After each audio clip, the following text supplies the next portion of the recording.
And the emotions between us were such that for 3 or 4 minutes we embraced, but we couldn't talk. We were just moaning the way wounded animals moan, you know. And I didn't know that quite accidentally I came to my brother's wedding. His girlfriend survived, and within 2 days of my arrival, there was a wedding. And I want you to know that at the wedding, we danced so hard that the floor was moving up and down. And it was a cement floor, I want you to know.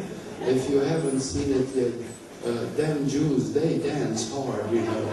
You better, if you are invited to some bar mitzvah, bat mitzvah, you'll see what I'm talking about. We danced so hard to forget the tragedy, the losses.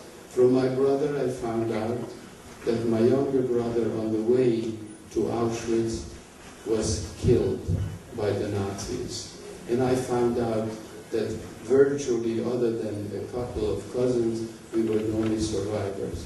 And when the wedding was over, my brother said to me, "We are not going back to Czechoslovakia." Remember, that's where I was born.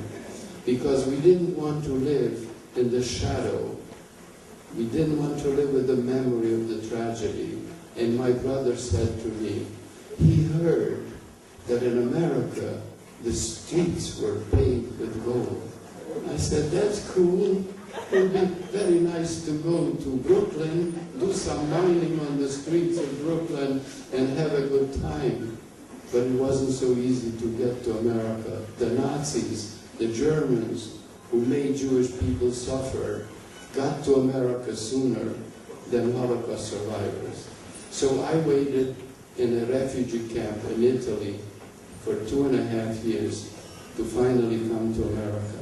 And I want you to know that the Italian people were so extraordinary in their kindness.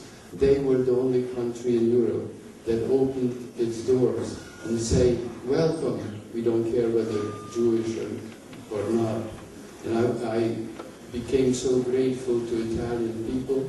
As soon as I came to America, I studied Italian, and I taught Italian at New Rochelle High School. I speak Italian fluently. You heard I speak 10 languages.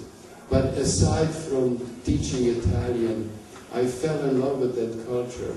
And from time to time, I even sing mushy Italian songs, just to show my gratitude to these wonderful people.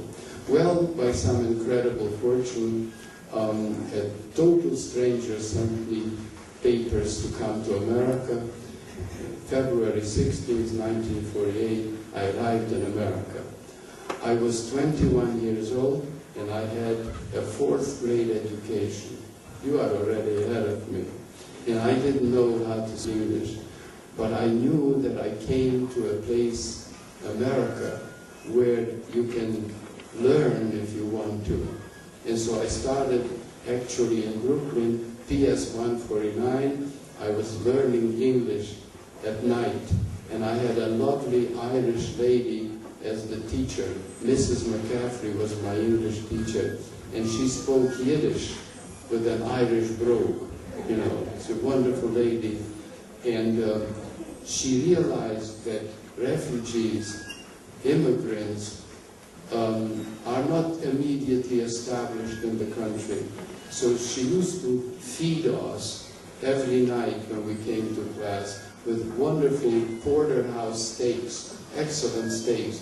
And once I finished one of the steaks, I started speaking English fluently. Within 9 months of my arrival, I had a high school equivalency. Remember, I came with a 4th grade education. If you forgot, I'm telling you, I am talking about dreams. Remember the person who talked about dreams. Dreams become reality if you work hard. I had a dream. I had a dream. I want all of you to have dreams. And don't forget, I arrived in America with a 4th grade education at the age of 21, and I am now a professor at Fairfield University. Now that's cool, isn't it?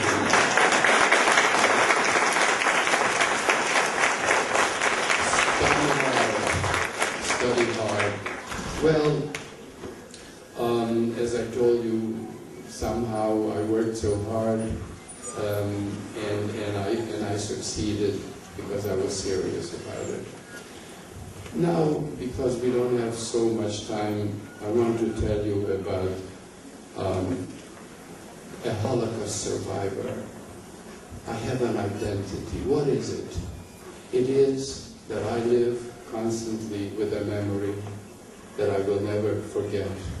I live with the memory of people that were dear to me, that I lost. But I also have something wonderful that I achieved in America. I have 3 grandchildren, and my grandchildren are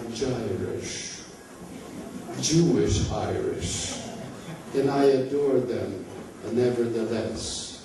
So where I come from, concentration camps, I never dreamt that I'm going to have grandchildren. How extraordinary. I also can tell you, which was not in my bio, that in 1981, because I was so good looking, I was named National Teacher of the United States of America. That comes from real hard work. It says here, and I'm not lying about it, because I have a picture where Mrs. Nancy Reagan kissed me in the White House. Not bad, you know. Again, what I'm talking about is working hard, learning.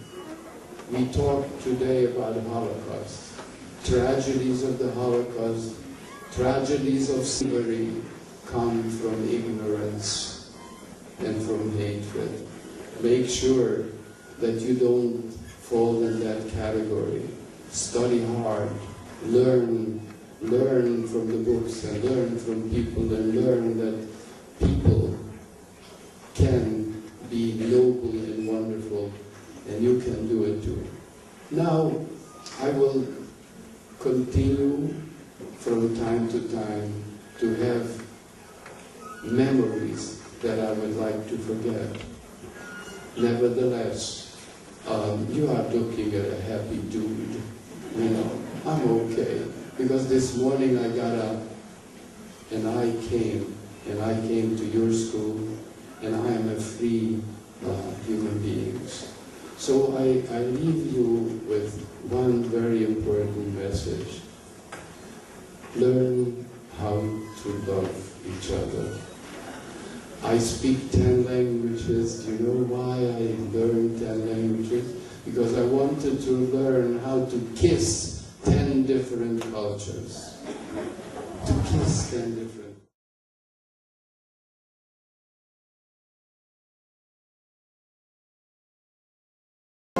These are the stories we should never forget, to ensure these atrocities never happen again. Words of bond.